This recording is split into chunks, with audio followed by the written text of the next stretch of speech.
don't know just why there's all this enthusiasm, but thank you very much. We have an interesting subject today, one which combines several different approaches to philosophy. We know the mandala in Indian symbolism is a cosmic diagram. It is a symbol of existence in its various departments. The two principal diagrams are the celestial and the terrestrial. The celestial being the world of causes, and the terrestrial the world of effects.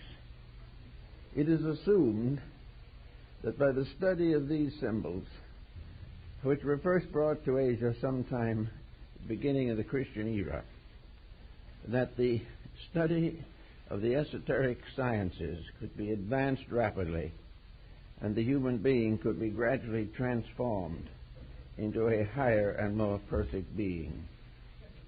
Actually, the mandala is a symbol, and symbolism was the most ancient of all languages, for it is the only way that antiquity found of describing invisibles. If you could not relate something to a form, and it remained as an idea, and you wished to communicate it, it was very often necessary to develop a special means of transmission, especially if the subject was sacred and there was no way in which it could be simplified. These internal symbolisms were gradually built into formal diagrams. I remember once when I was in the city of Baroda in India, there was a museum there that was devoted largely to the paintings of Tagore. But among all the pictures, there was a kind of panoramic vertical scroll, probably 8 or 10 feet in length, 2 feet in width, covered with tiny figures. And in the design, there were thousands of little lines coming out from practically every pore of the human body, every nerve end, every vein, every artery, all the various structures, including the larger ones, such as the organs, the brain, all of these different parts of man's constitution, each one of them terminated in the figure of a deity. There was a god for each nerve, and they had identified them. Now, this is a little difficult to accept, probably, among Western people, but the main point is that the body is definitely a diagram. It is a symbol of what is inside of it. The physical attributes bear witness to spiritual potentials. The search, therefore, for the meaning of self very often requires a study of this diagram, which we may call the personality, that part of ourselves which bears witness to the vast invisible potential behind it. This personal diagram, therefore, is made up of several different levels and layers of symbolism. In the first place, it comes into conflict with a number of Western scientific points of view, one of which, of course, is the law of heredity. The law of heredity would not be accepted to those who study the mandalas. The reason being that the law of heredity would assume that the individual is merely the consequence of his forebears, and this is entirely contrary to nearly all of the esoteric philosophies. That the individual should be only the continuance of a bloodline, that his own personal actions should be dominated by the careers of his forebears, that all the different attitudes and abilities and delinquencies inherent in him are of some other origin than his own, is a little dangerous to the development of personal integration. It is not needed or appropriate or honorable that we should be merely the continuation of a series of previous persons or generations, more or less delinquent. We are rather than be unaware that taking a modern family, where there are several children, we will find that heredity does not work very well trying to understand these children. They may be born from the same parents, brought up in the same community, live in the same house, and attend the same schools, but they are not the same. Heredity does not affect them all in the same manner. One of these children is an outright extrovert, determined to live its own life in its own way. Another is inclined to a serious neurosis, which may continue throughout the entire period of their lives. Each of these persons is an individual, bringing with him into embodiment the total of his previous achievements, both to his credit and to his debit. Each one of us must do something to take care of the symptoms of our own needs.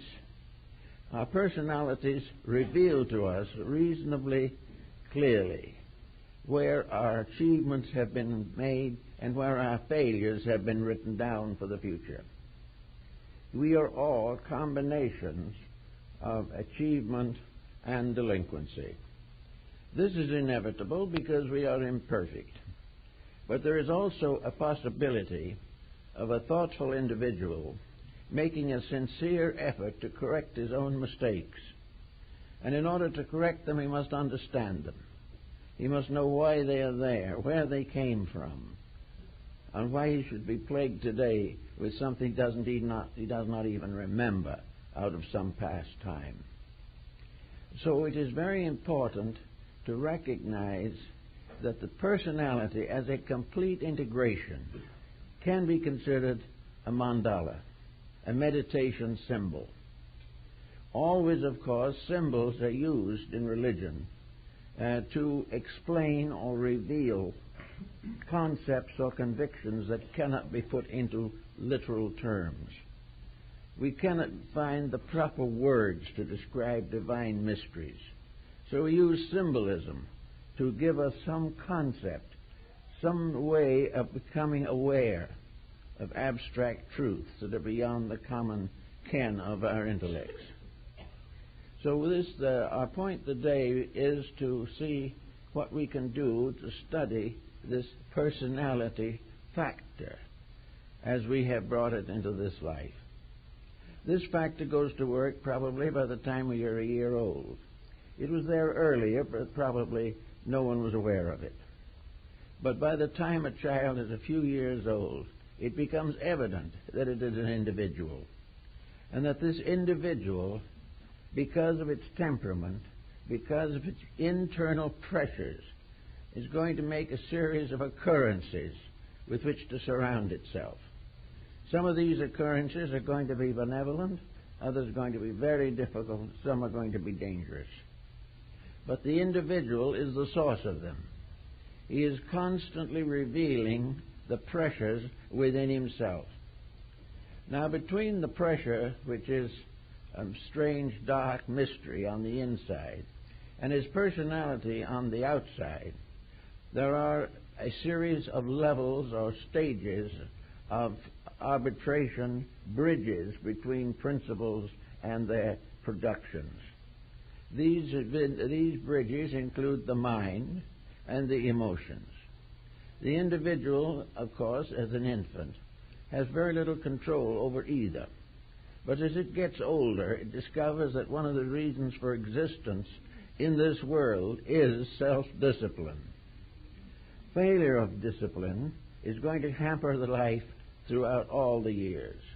The undisciplined person is going to gradually become the victim of his own mistakes. As we see today, the undisciplined younger generation struggling with the problem of narcotics and alcohol, struggling with all kinds of restrictions and limitations arising from lack of thoughtfulness, lack of interest in self-analysis. If these young people, even though they get into trouble, would learn something from the trouble, then the symbol in the mandala would be advanced. We would see the reason for something, we would see the need for it, and finally we would be impelled to the accomplishment of that which is necessary. Unfortunately, we don't think through things that way here in the West.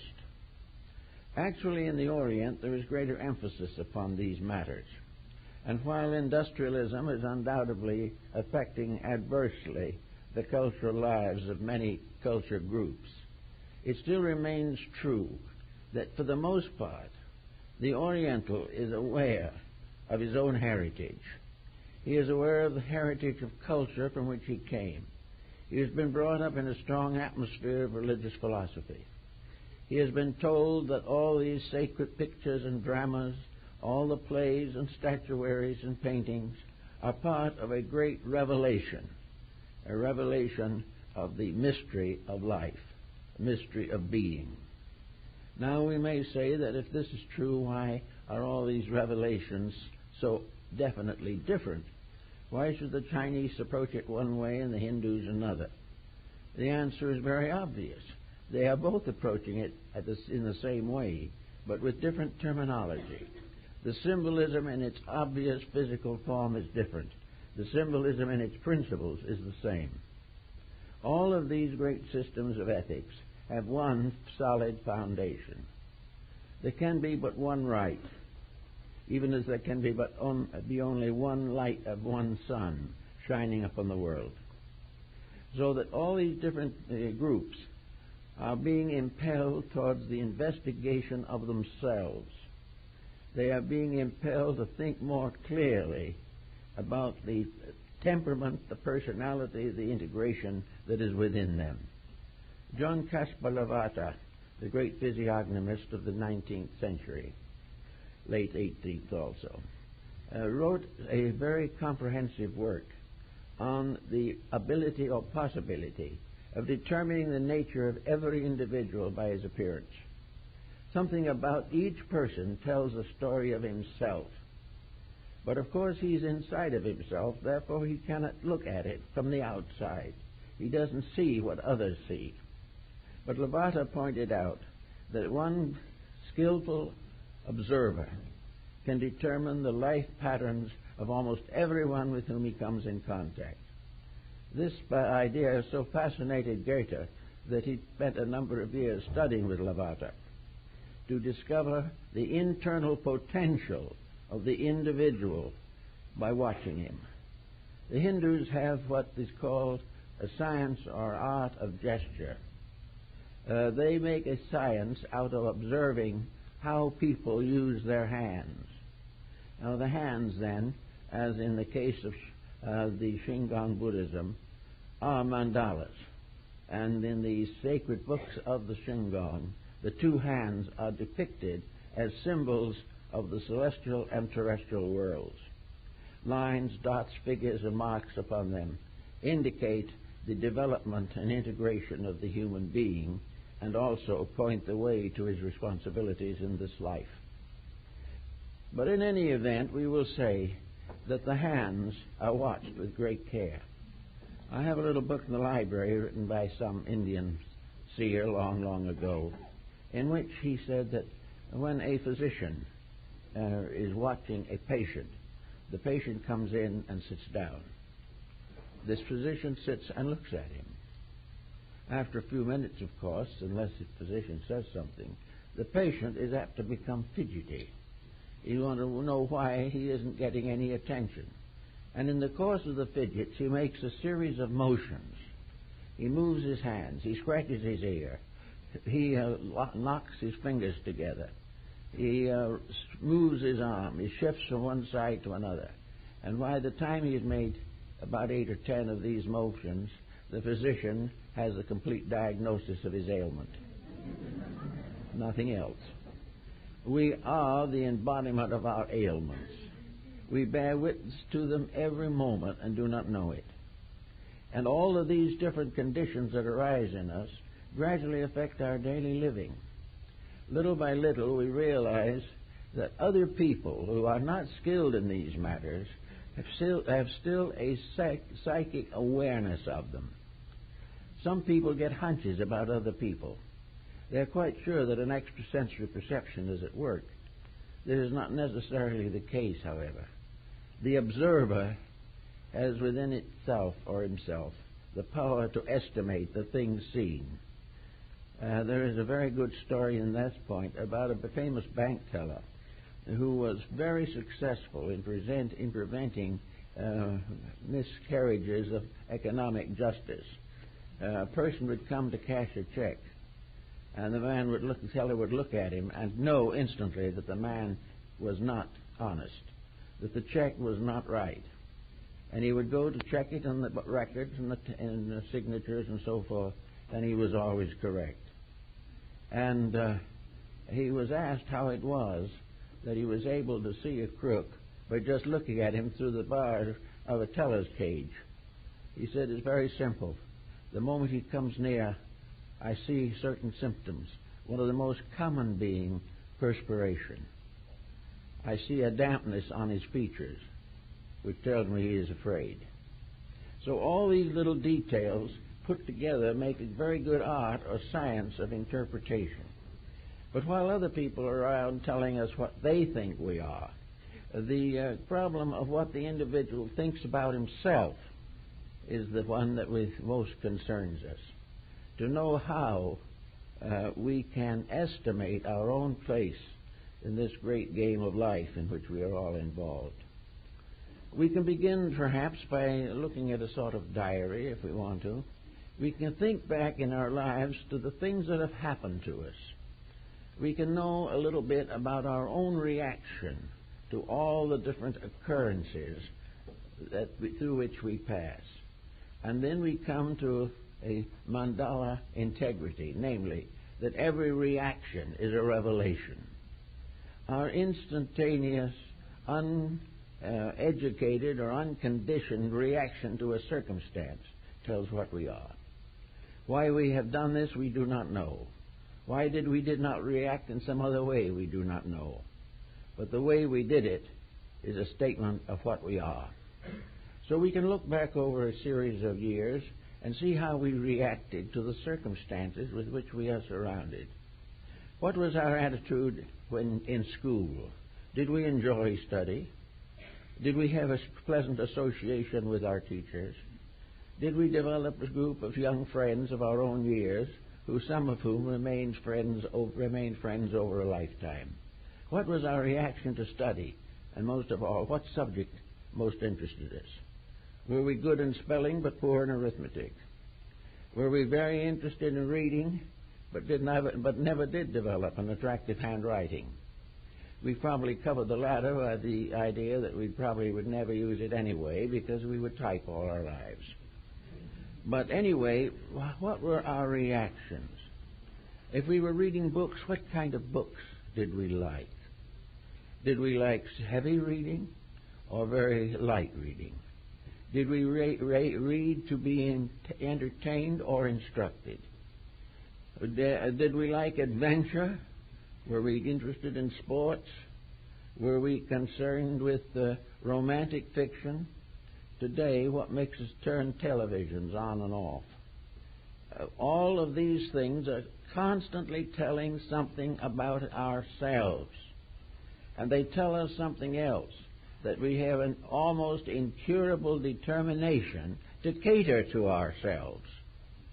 Whatever we want becomes important, real, and proper. We do not consider the need to re-educate or to release some part of an over-self that we all possess. We know that we have faculties by which we can observe. We have powers by which we can reflect upon things seen and heard. But we do not, generally speaking, try to put this all together to make a person.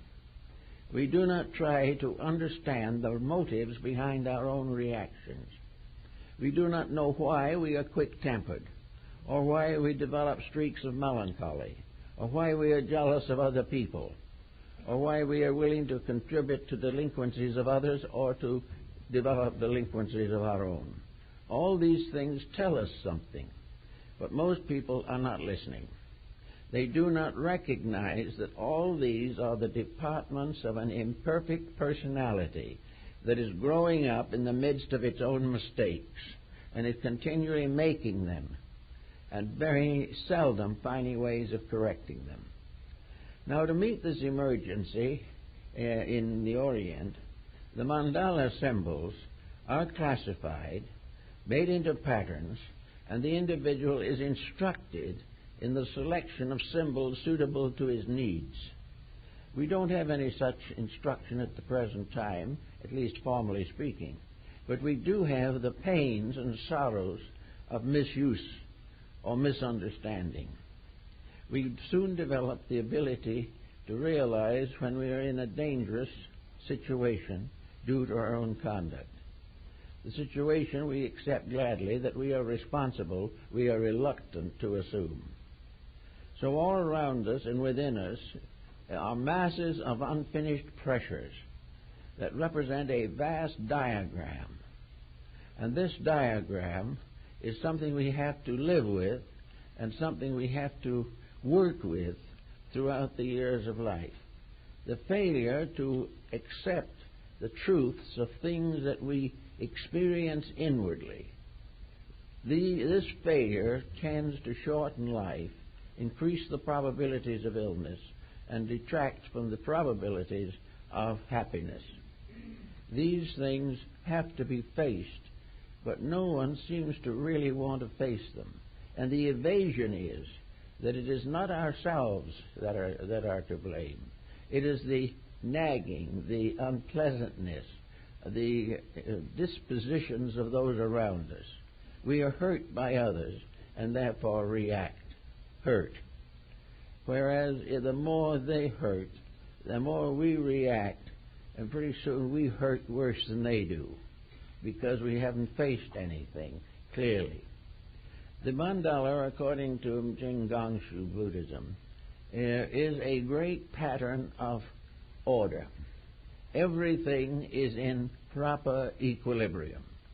And the vast design of the interaction of life factors ends in a magnificent symbol, a radiant, glorious, balanced device that is a masterpiece of art as well as a basis of a great philosophical instruction. The proper mandala is balanced. The proper personal life is balanced. And the individual who balances his life has as a result a strength of faculty, a development of inner resource, not possible in any other way. In the West, most people looking for instruction go to others, whereas in the East, the tendency of the individual is to seek within himself the causes of his own infirmities. There's a reason for everything, and that part of our lives which have been parts of our lives which have been well lived bear witness to an integration we've already attained, whereas the problems still challenge us to some other approach to the matter. In the European theater of things, during the 17th century especially, there was a great literature developed, emblemata, emblem books. Emblem books were written originally, probably, for the edification of children. An emblem book was usually a series of pictures accompanied by a verse or brief prose statement in which a moral truth was emphasized. In other words, when the child learned to read, and reading was an acquirement in those days which was cherished and sought for by many who had great difficulty in securing any type of education. But these emblem books were very interesting because in each case the lesson in reading was accompanied by a lesson in morality and ethics. Each little story had a very deep and important meaning. Each picture showed something beautiful, something noble, something wise being done. Each picture also resembled a beautiful landscape, reminding us that the world around us is also a mandala. The great tree is a mandala. Flowers blossom in the form of universal patterns. Everything is part of a one great life picture, and this life picture is available to us all. And the most important part is that it is not as difficult to find this picture and work with it as many people believe. An artist, for example, will find some interesting thoughts in this field. I talked to a well-known artist one day and tried to discover how he made some very beautiful natural pictures that were acceptable for drawing rooms and living rooms by people who wanted something artistic and pleasing. He told me, for instance, that he sat down with his sketch block and did a landscape that pleased him. He sat quietly looking out over the countryside and the hills and saw a little farmhouse and so on. When he got back to his studio, he began to put this together as a picture. And as the picture developed, it became a symbol of a truth moving from nature through him onto paper or canvas. The scene was censored by his own sight, by his own judgment, by his own integration. Several different artists, all painting the same landscape, would come out with different results. And if you questioned them intently to find out why, each one could prove conclusively that he painted what he saw, interpreting it by what he believed. And all of them would be different. This is true also in life. From the basic foundations of our own integrities, we interpret life. We interpret the things that happen to us. We interpret the sorrows through which we pass, the failures with which we have to abide, and the various natural emergencies by which our conduct is constantly agitated. Actually, we are all living in about the same atmosphere. Some in the city, some in the country, but all on the same planet. And most of those living on the planet do it differently. They also regard, usually, the planet as an enemy. They think of the enemy as something that is hurting them all the time. They look at wars, they look at pestilence, they look at droughts and crime, and see what might be considered to a diseased environment. But they're not willing, for the most part, to come down personally and admit that this is the environment they have earned for themselves, that they are getting what they themselves deserve. And if this is not quite enough inducement, then a challenge is there. Nature will never permit anything to settle down quietly into the peace and comfort which it visualizes as desirable. We will never be allowed to go anywhere on flowery beds of ease. We are going to find rocky roads wherever we travel. The point of the matter is, if we didn't deserve it or can't figure out why something happens to us, then it is necessary to realize that it may be a challenge. Something is unfinished business in ourselves that has to be symbolized in order to come to our attention. In the old religious world, people were tested about their convictions. They went through initiation ceremonies. They had ritualistic relationships with life. They gathered together under instruction of teachers and became sages in due time. These individuals were taught how to look at things, how to understand them, and when an emergency arose, how to face it without a compromise of character. When we get enough temptation, we give in, and it doesn't usually take such an awful lot of temptation to achieve this end.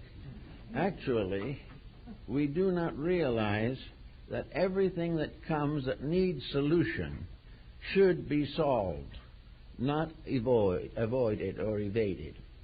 We should take the lesson, head into it, and do something about it. And in doing something about it, we have to use a whole group of faculties within ourselves. It's very easy enough to do something about an unpleasant situation if we are willing to hurt people. If we are willing to do something unpleasant ourselves to avenge our feelings, then it's comparatively simple. But this is contrary to ethics, and in the end is self-destructive. To work the faculties of life so that in a crisis, all of the parts of the mind unite for a constructive, creative proper solution to a situation that may arise. We are not supposed to live simply to cater to our own personal feelings and sacrifice the good of others to our jealousies, envies, or unpleasant attitudes. We are supposed to find solutions fair to everyone, including ourselves. We are not supposed to leave ourselves out of the picture, but we must solve it in a way that we can be proud of ourselves and justly realize that we have done the right thing. So to find all these solutions, we have to look inside of the person to find the faculties. Fowler describes 43 faculties of the human brain, all of which had their ethical meanings. Among these faculties was veneration, also combativeness. One faculty made a good parent, another made a good public servant. Another group of faculties emphasized the arts, and another group the sciences. Now, a person coming into birth with one of these groups prominent or predominant would most likely drift into the field of that specialization. Up to a certain point, this is good, but nature is not very fond of specialization. Nature permits it because nature has time enough to permit the specialist to pass through a whole cycle of different specializations. But an individual who, having a certain group of faculties, allows himself to be tyrannized by them, finally ends disillusioned or disappointed, and if in public life, contributes usually to the misery of other persons. It is therefore necessary for every specialist to become grounded in a general pattern. In other words, in the mandalas, one of them, there are 9 divisions. Of these 9 divisions, each one can be made as a world pattern in itself. These 9 divisions are such that they are separated frequently and presented as separate pictures, each one of the 9 having a special meaning of its own. But altogether they form one major picture, and this major picture means that it constitutes the kind of balance or normalcy within a person which enables him to live well with a specialization and also to maintain a generalization. Where the specialist becomes too intense, he immediately begins to downgrade the achievements of other people. His own particular specialty becomes all important. There, everything in the world hangs on him and what he is doing. Gradually, this turns him into an arrogant egotist and also shuts off from him the inspirational faculties which he really needs to complete his own project. The undevout scientist is in a very bad spot, but he doesn't know it. But the thing he is searching for will elude him as long as he remains a materialist.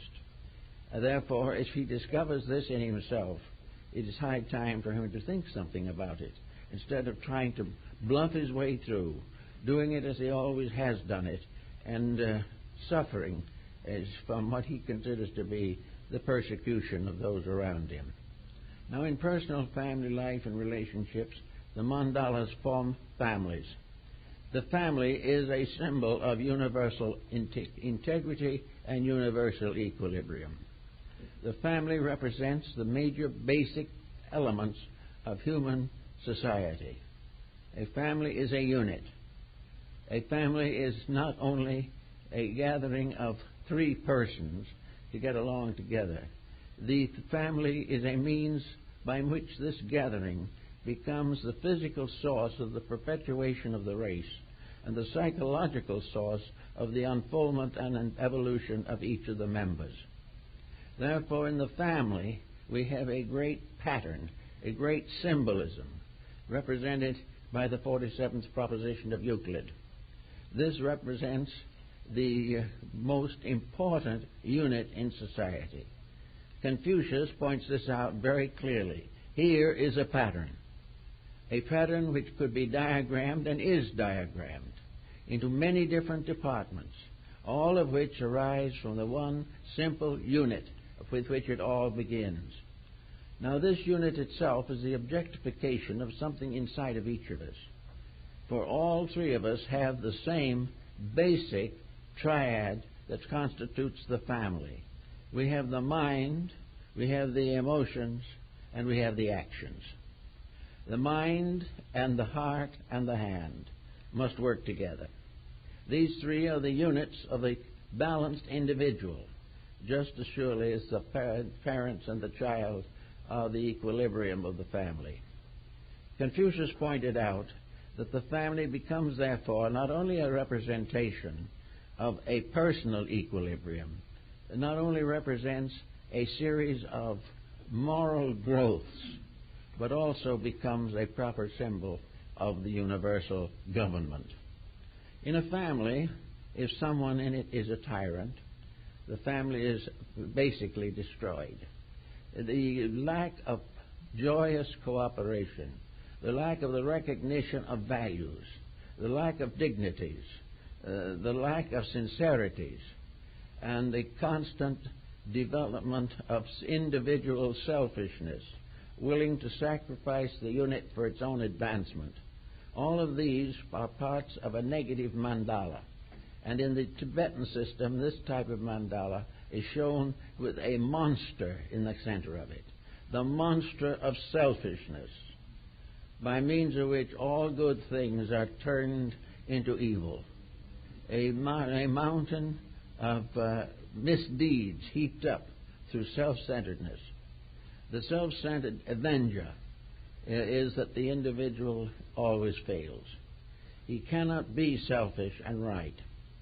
So the family, in which each member decides that it has to live its own life with no consideration for the others, is always a disgrace to humanity and society. On the other hand, it is quite possible for each member of the family to contribute to the improvement of the others, help them to achieve their ends. Therefore, in a good family, selfishness has to be sublimated. The selfish family will always be a failure. I have people coming to me all the time, bringing the stories of selfishness that has destroyed what might otherwise have been a very good and substantial life. So there's another pattern, a pattern of the individual who has placed into the center of his mandala a demoniacal force. Now, the Tibetans and the Hindus and some of the sects of Japan have these evil monsters, so-called. Fudo Mio is one of them. He is really a nasty-looking character. And this character carries in one hand a lasso, which looks very much as though it might be a hangman's rope, and in the other hand a flaming sword. And it has a very ghastly expression, and a complexion that is indigo in color. And it is seated not upon a lotus, but upon an ancient heap of rocks. Now, I saw this particular figure in one of the temples, and noticed that a little lady, a Japanese lady, was kneeling in prayer before it. And it kind of made me wonder why she would want to worship a thing like that. And a friend of mine who was with me, who spoke Japanese, asked her how it happened that she was so worshipful toward this strange-looking figure. And this little sweet woman turned her face up and said, "He's beautiful." He said, "Beautiful?" Then a little gradually came out. He is beautiful because he makes us good. We're not going to be able to be bad with him around. And it finally turned out that this figure was the comic aspect of the Supreme Being himself, the great deity of deities. When we go wrong, it becomes the symbol of the punisher. For the punishment is ourselves. We have done what is wrong, and nature, to save us, has to bring us back into line, so that that which appears to be an evil spirit is really a just form of law, universal law, simply declining to permit us to succeed when we do not deserve to succeed. and to remember always that when we do it right, we see the benevolent aspect of the same power. The so-called malevolent aspects of power in the Mandala symbolism are really disobedience, the individual causing his own difficulty. But very few people like to admit it. Now, there are cases where a person has to admit it because the delinquency is so flagrant that there's no possible way of concealing it. But there are many, many ways in which we can be delinquent and self-righteous at the same time. We can sigh pitifully and blame it all on someone else. We can point out clearly that if these other persons had been different, our lives wouldn't have been ruined. The Oriental philosophers takes a very firm stand on this. He said, no one can ruin a life but the individual himself. He has to do it by failure to understand himself, to read the secrets of his own nature. He has to overlook the interaction of the laws by which all life is maintained. He has to reject wise guidance. He has to overlook good advice in order to really bring himself into serious difficulties. It is beginning to become more obvious today that the only answer to some of the most desperate situations that the world faces is the individual solving his own problem, finding ways to come to the truth of things which he has nourished in falsehoods for many, many ages. Now, the mandala also becomes a symbol of soul power. What is inside of the person? What is the divinity that is behind this mixed and confused appearance? Well, first of all, in every living thing is something that is not to be described. The most important, incredible, unbelievable thing of all, and that is life. We are alive. Where this life came from and why we got it isn't very clear to most of us, but we have it. It is something that is nothing else can approach. It is something that is so fantastic that even the most materialistic scientist hesitates to attempt to degrade it. It is something that we all have. This life, which is the power to see, to think, to hope, to believe, to love, to labor. All of these different achievements are locked within this spark of eternity within ourselves. This spark of eternity is manifold and many manifested, but it's there. One individual will react with art, another will build a better mousetrap, but it will be there somewhere. Always this spirit light is the basis of the infinite and inevitable success of everything that lives. This power is something we are not supposed to waste or abuse. This is the power of sacrament. This, in a mysterious way, is the mystery of the atoning blood. Life within ourselves is pure. It is conditioned by the mind, by the emotions, by environment, by prejudice and opinion, by bigotry, but the life itself is clear of all these things. Therefore, each person who is growing, really accomplishing something, is one who is gradually removing the impediments which prevent the natural expression of life.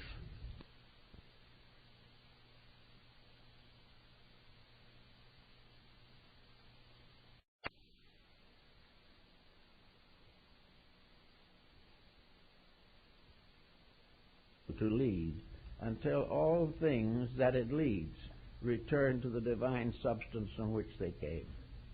Life cannot be defeated, but minds can prevent or slow down the processes of life. Wrong actions can definitely weaken the progress which we also definitely desire to make. So the mandala becomes again another type of symbolism for us. It is the picture of the thing that as it ought to be, and as the power of life has decreed that it shall be. It is a picture of the achievement of which we are all capable, but which, for the most part, we do not appreciate or understand. So inside, we find a kind of beautiful diagram, balanced figure, no bumps or lumps on it, no flames of hell, nothing to disfigure it. A magnificent unfolding of a vast flower like the bud of the lotus. An unfolding that reveals the universe upon the petals of an eternal flower. It is like Dante's famous vision in the Divine Comedy, in which he beholds all the hierarchies of angels standing together singing upon the petals of the divine rose. All of these symbols show that behind and within us, all of us, lie the solutions to everything that disturbs us. We are worried. There's an answer. We are frightened. There's a cure. We are sad. There is peace. We want to do better. Growth is natural to us. Anything that fulfills the divine plan is available to us to the degree that we can use it. And as we use it wisely, we become rulers or guardians over more and larger things. But actually, the entire situation is one in which a gentle understanding leads to a kind of meditation. Now, in the Orient, the disciples with the mandalas sit very quietly and look at these pictures. And they see in these pictures their own personal lives plus this little monk, who's just a child of 14, has come from a poor home. His family have always worked very hard. He has a life probably before him of labor, for in many instances monastic orders are only 2 or 3 years in the life of the person. Then he returns to his own world to do the things he has to do. It is regarded as more important that unless he has some very strong spiritual gift, that he returns after proper initiation to the responsibilities of the layman and the family and the home and the country. He is not supposed simply to sit for the rest of his life praying for his own spiritual development. He is supposed to be out serving, forgetting self, and in the forgetting of self, becoming aware of God. In this particular case, he is seated, however, studying this pattern, the pattern which to him is a dream, something that as he looks upon it, his own inner life comes out. Pythagoras, the Neoplatonists, made a great point of beauty. They made a point of the fact that the beauty in the human soul is due to the fact that the soul is a symmetrical geometric solid. It is a perfect imagery, a magnificent symmetrical crystal-like thing, in all things beautiful. And looking out from the beauty within, the individual gradually becomes aware of this inner beauty through its outer shadows in the world of physical things. Looking at his picture of in meditation, the young monk, therefore, sees the walls open, sees the sky come through, and suddenly finds himself quietly sitting in the midst of an infinite peace, a peace that is for everything and in everything, gentle, kind, and sublime. He knows, of course, that he cannot hold this attitude. He knows that only through the moment in which he becomes suddenly enlightened, like Bemi, the German mystic, was enlightened by looking at a pewter plate, that he will see something, and then gradually it will close again, and the monk will be back in the world where he came from. But in this journey, he has discovered something. He has become aware that infinite beauty is only a condition of an unconditioned reality, that it is one of the wonderful things that make up the great wonder, one of the beautiful things that make up the eternal beauty of life. So with this type of thinking, we can start to revise and redesign the pictures of our own existence. We can begin to recognize that there is much too much suffering that is never called for. The greatest of all suffering is not to see that which is beyond and above suffering. It is the individual focusing upon the uncertainties rather than striving to attain to the certainties. Plotinus, the great Neoplatonist philosopher, said that only on 2 or 3 occasions during his life, for an instant or two, did he behold the mystery of life. Did he actually see the infinite as a vast explosion of light, a tremendous infinite beauty, and this beauty extending from the begone to the beyond, this which had no boundaries, no limitations, but ineffable, stupendous reality. Only for a few instants did he become aware of this great mandala, the universe itself, as one luminous reality in which all things were fulfilled and perfected by infinite love. This discovery to him was only for an instant, but it became the basis of his life. Havelock Ellis had a somewhat less intense but mystical experience. It only happened once, but he was never the same again. And the moment the eyes within ourselves open even far enough to have a glimpse of the realities, the moment that happens, illusion begins to lose power. The delusions of material existence retire into what they actually are, experiences to be faced and passed, weaknesses to be strengthened, ignorance to be enlightenment, fears to be transformed into eternal hope.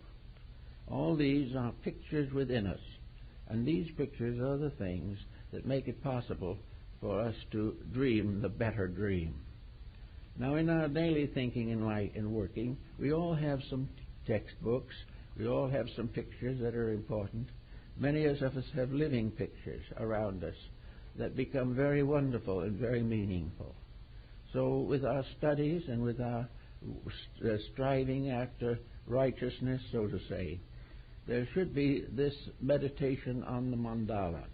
There should be constantly in mind the perfect picture. We may not be able to attain it immediately, but we can improve it to a very large degree with a little thought and kindness. But everywhere the wonders are. Some people like to go out into the country and to sit under a tree. Others prefer to take long voyages on the ocean. Some want the country, some prefer the city. But everyone is looking for the fulfillment of some need within himself. And most of these needs, as in the case of Thoreau, gradually lead to the countryside, to the nature of things. And the final pattern comes up in the concept of the conflict between the artificial and the natural. In the world of men, most of our policies and patterns are artificial. They are things we have created in various ways as patches upon previous mistakes.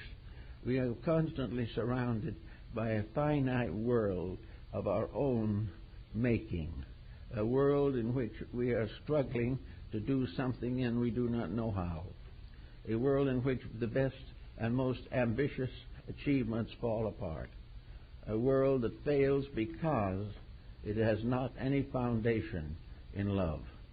It is founded in skills and in science and profit and in wealth, but not in that gentle, kindly love in which the individual comes close to the world of truth.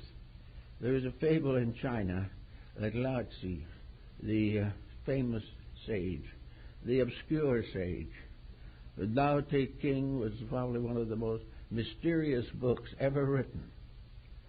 This great mystic, who actually left Confucius in a state of internal confusion, Lao Tzu, was born as a servant on the estate of a wealthy man.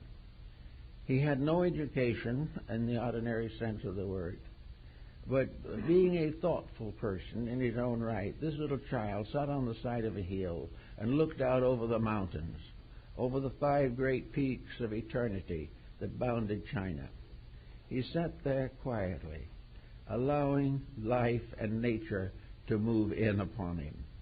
And there, in the absolute tranquility of a little boy in a big world, and finding this big world just as sweet and close and wonderful as the nearest parent could have been, this little boy suddenly discovered that nature was a great mother, taking care of all creatures with infinite tenderness. On he went into life, went into a series of experiences which are summarized in the word of Tao. This experience was the cancellation, so to say, of all of the rationalizations by which we strive to explain away our own mistakes. Lao Tzu said the only way to explain away a mistake is to stop it, is not to do it anymore. All of the mind with its problems, its worries, its burdens should be allowed to rest. And it rests best on the side of a hill. Thoreau found the same thing in the Pool of Walden. It's best to find peace in the source of peace, the great Mandala of nature. Here under a tree and alongside of some brook in the forest or wilderness, the individual suddenly becomes aware that he is part of something, and that this something that he's part of is greater than he can ever be. But he can know it and experience it and be grateful for it and share in it, and he'll do everything possible to help to protect it against the ravages of ignorance, superstition, and fear. So the piece of the realization of nature was very strong with nearly all the philosophers and nearly all of the great systems. And the mountains and the valleys and the hills and the seas, these are also, as Lao Tzu pointed out, a great diagram, a great symbolism, a tremendous set of hexagrams by means of which every principle in the universe could be reduced to a mathematical equation. And yet in mathematics was as gracious, loving, and kind as was the original in nature. They believe definitely that mathematics is not a sterile mental exercise. It is merely a way of worshiping through the revelations of truth, reality, and accuracy, always to do that which is necessary for the greater good. And the trigrams, the diagrams, are very, very important to us. Lao Tzu tells us that life is a river. The river pours down into the sea. The individual returns to the infinite. The sun shines upon the sea, and the water is raised. And the water goes up and falls upon the mountains. And the mountains drain it down through little streams until it joins the river again, and the river again returns to the sea. This is life. There is this endless cycling, nothing lost, nothing added, nothing subtracted. Life fulfilling a great cyclic motion, a motion leading from the infinite back again to the infinite. And that in this motion, as the Chinese artist shows it, in this motion, man is a little figure on a great landscape. He is also a little gentleman sitting in a small boat in the midst of the ocean. This is considered to be an appropriate symbol of the wayfarer, the individual who is on his way. Not too long ago, Chinese art expert noticed one of these paintings that showed the little man fishing. And to his amazement, he discovered that there was a fishing reel on the pole, which we thought we had invented much, much later. There's no picture, however, in any of the works of this man ever catching anything. He is fishing, but in the substance, he has no bait and he has no hook. So the man who fishes without a hook became the symbol of the Taoist philosopher. who is forever searching for the life that is in the midst of the ocean, but has no attempting or not trying to capture it or destroy it or possess it himself. All these things are little sidelights upon a very interesting subject. But most of all, I think that the real answer is that each one of us can take our own lives from childhood up to now, and we can examine it in terms of a great symbol, one symbolic picture unfolding down through the years of our days, coming down through all of the experiences of life, from childhood, from school, from marriage, from parenthood, business, age, retirement, grandchildren, all kinds of activities. They're all part of a great picture. Now, if we can follow this picture correctly, I think we will find out something that is being considered very seriously now by some of our very best scientific institutions.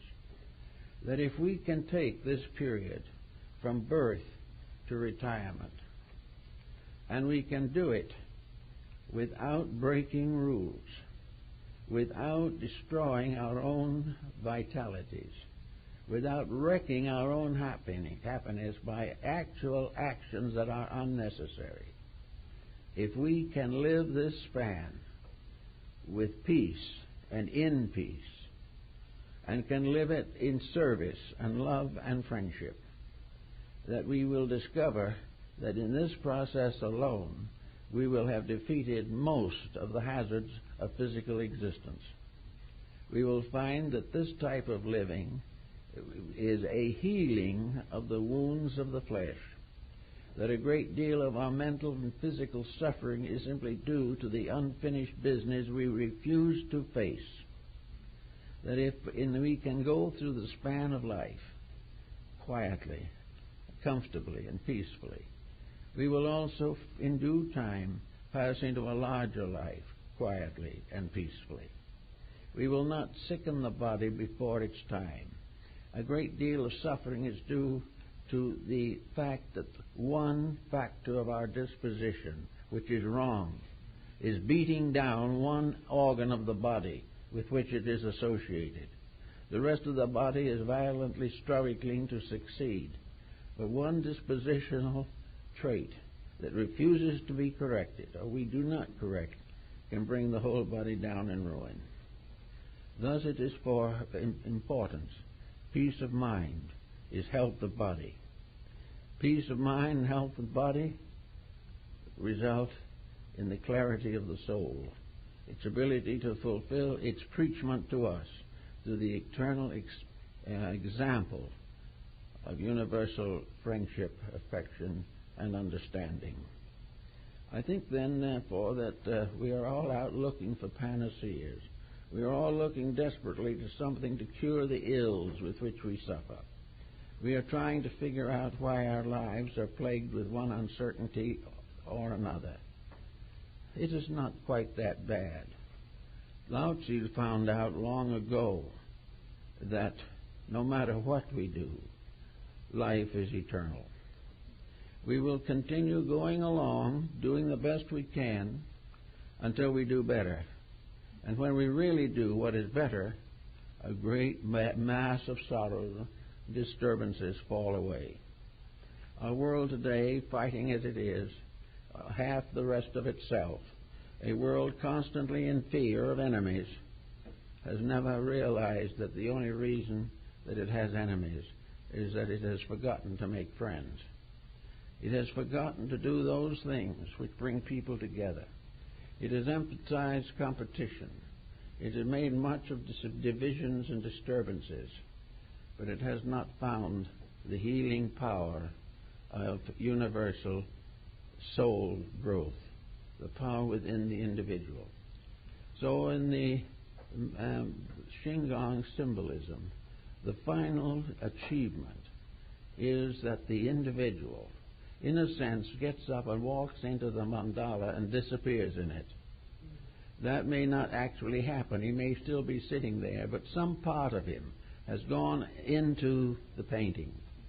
The Taoist monks drew a picture of a door leading from this world to the next. He sat meditating upon the picture for a number of years, then got up, opened the door he had painted, and went through and disappeared. A nice fable, but there's a principle back of it. We can go through any door that we paint, and before which we sit in quiet study long enough. But the door we're all trying to go through is the one that leads into a larger life, into a greater happiness, a greater security, a greater peace and understanding. We know now, as we watch the gradual closing of the 20th century, that this is a mandala also. This scene, the world scene today, is a great picture, a great painting, a great and mysterious mass of interrelated symbols that we must accept and view as best we can. This is a great dramatic text. We are looking at the symbol of unfinished business. We are looking at a condition that is inevitable until it is cured by that which causes it. We realize there can be no peace in this world until the human being finds peace in his own heart.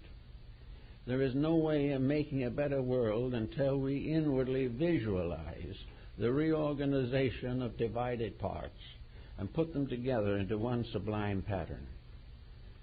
In the meantime, we go on our way, and we have troubles, and we get into financial difficulties, and we get a little more money than somebody else and waste it more quickly than they do. All these things, we have a little life which is rounded by a sleep. We have a little way of doing things that we consider to be tremendously important. We are just little people in a great big mystery, and each one of us wants to have a little private world of our own in which we can do as we please. It can't be done that way, because no combination can be brought together on the physical side of itself. Bodies can never mingle, but spirits can unite. We can never get over the divisions of society until our hearts and minds become undivided in a unity of life and truth. Everything you can look at or think of, make a symbol out of it. Make it as might have been in one of the symbol writers of the 17th century. Alciot's emblems is a good example. Here we have all kinds of moral pictures, pictures with little verses and poems added to them, but most of all the picture. Quarrel was an English emblem writer who has a very delightful little book suitable to children, written back in the 17th century. One of his symbols shows a cage, a bird cage, and in the bird cage is the soul imprisoned. And outside of the bird cage is a lover trying to find a way to open the cage. And this is what it amounts to.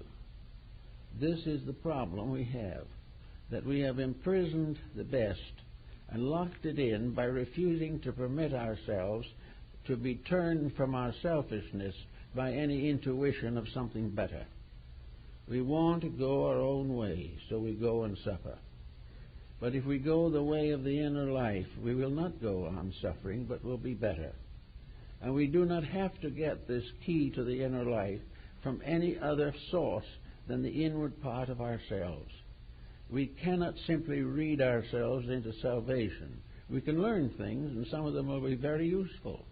But actually, the great decisions all have to be made within ourselves. And our particular ray of light, that which can make things right for us, must come from ourselves. It was given to us in the beginning.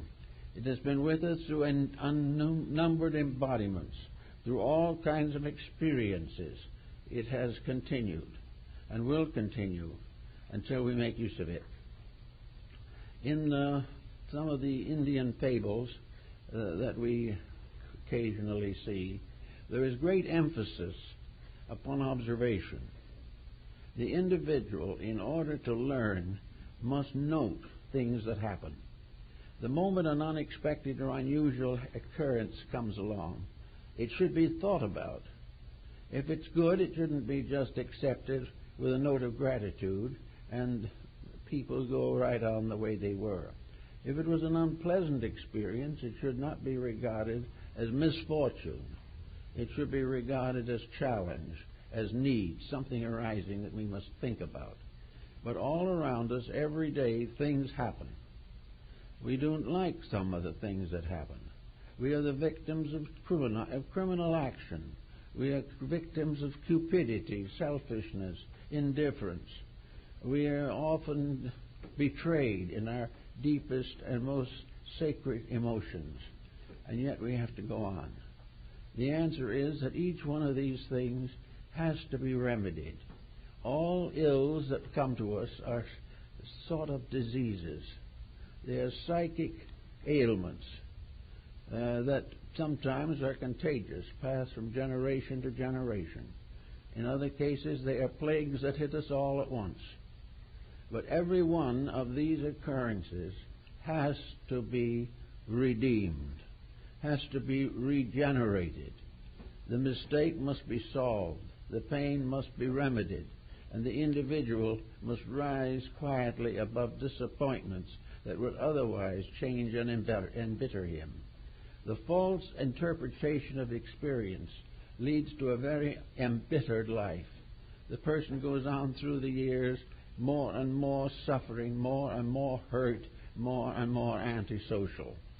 Many people, in those years of life which are most important, when they must live quietly with themselves, have so built a psychological structure of embitteredness that they cannot even enjoy the peace of a pleasant and financially secure retirement. They are still suffering from the ills that have been done to them. They are still revengeful about things of their earlier life. This is a great mistake.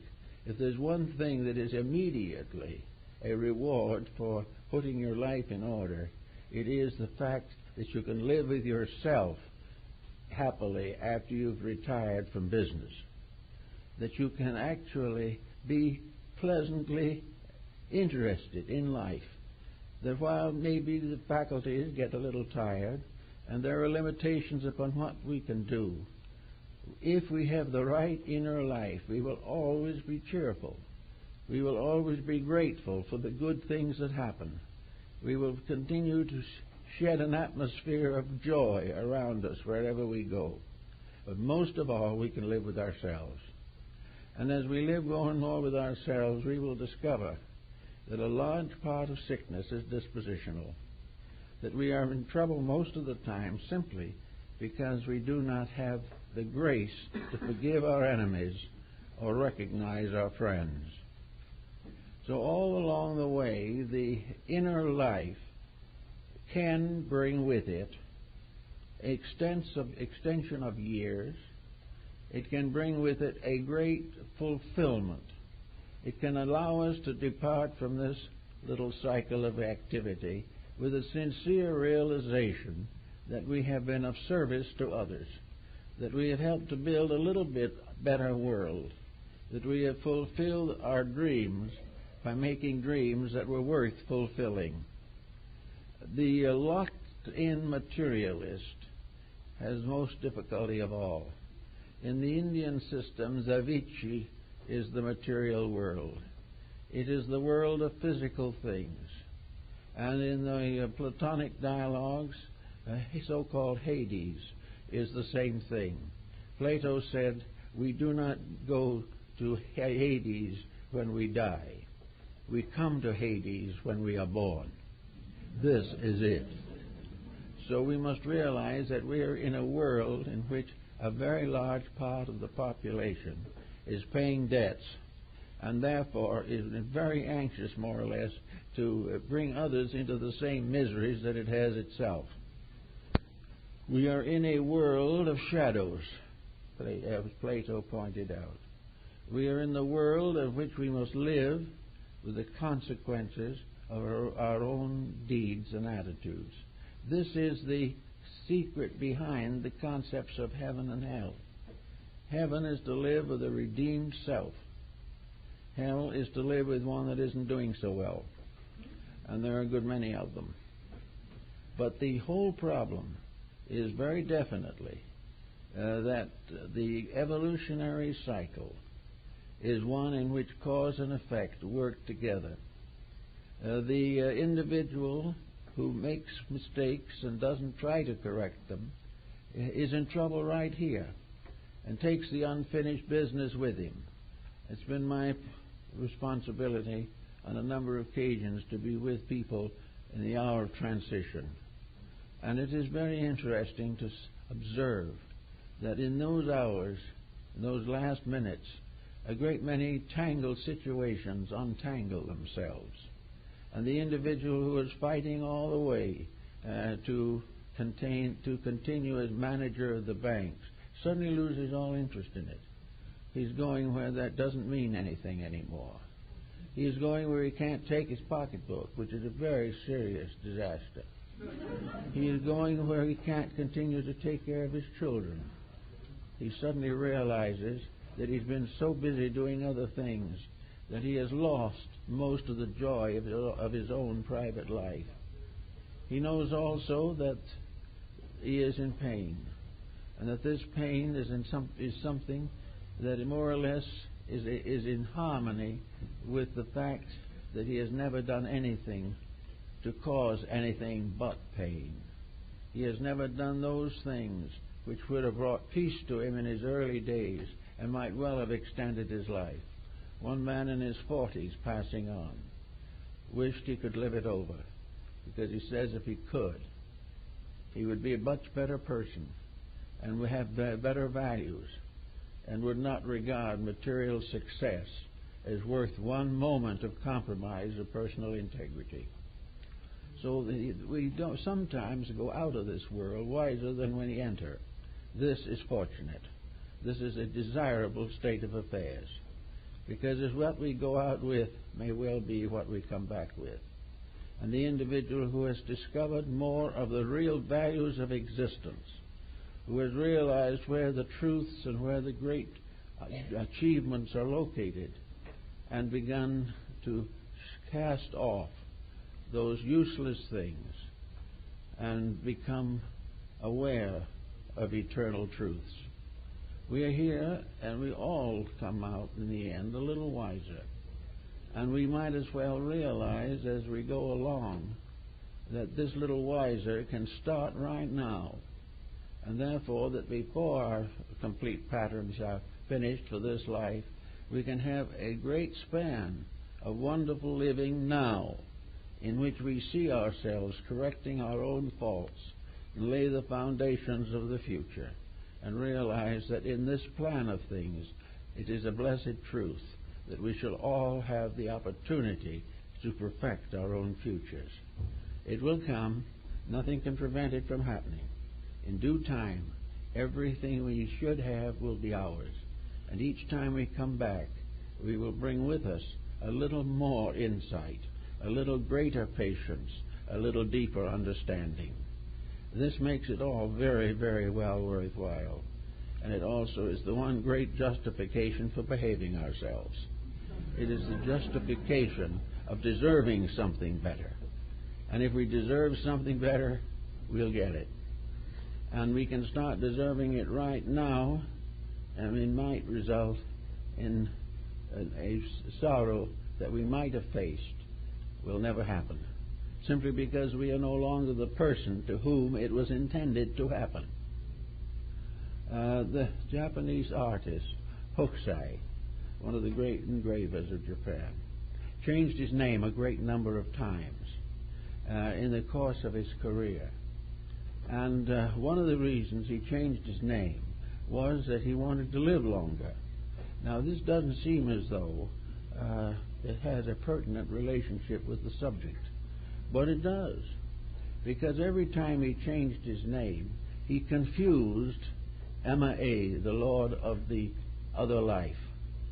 When he was Katsumoto, why the god of death had that name on his book. But if the artist changed his name, it confused the god of death. He didn't have that name on his book. Therefore, he didn't call for him that soon. And with these meager changes, Hokusai managed to live to a very great age. But finally, of course, they found out his true name. And it was all right because the god of the underworld, or the afterlife, employed him immediately to paint new screens for his palace. And Hokusai had a place of distinction in the realms of the afterlife. And being a Buddhist, he undoubtedly believed he'd be back. So all these things make little pictures. And if you put a whole group of nice, gentle, pleasant, kindly little pictures together, we all of a sudden have another life, a life that is better than one that is filled with their memory of odd things that were not pleasant. So let's build as much as we can upon happy things, upon the wonderful privileges and opportunities that have come to us, and not depend too heavily upon regrets. Let us cease forever believing that we are misjudged and mistreated. The only way we can really be mistreated is when we mistreat ourselves. Others may try to do it, but if we are right, they can't do a thing about it. It's only when we agree with them that we are being mistreated that the trouble starts. Each person can solve it for himself. And all these pictures have something to do with this idea. A wonderful pattern, a wonderful picture, and finally our own lives. And in the end, each one of us will have a kind of picture that may remind us a little bit of a great rose window of a cathedral. It will be a beautiful picture of light in which all the dreams that we've ever had will come true. Well, thank you very much, folks. That's all for the moment.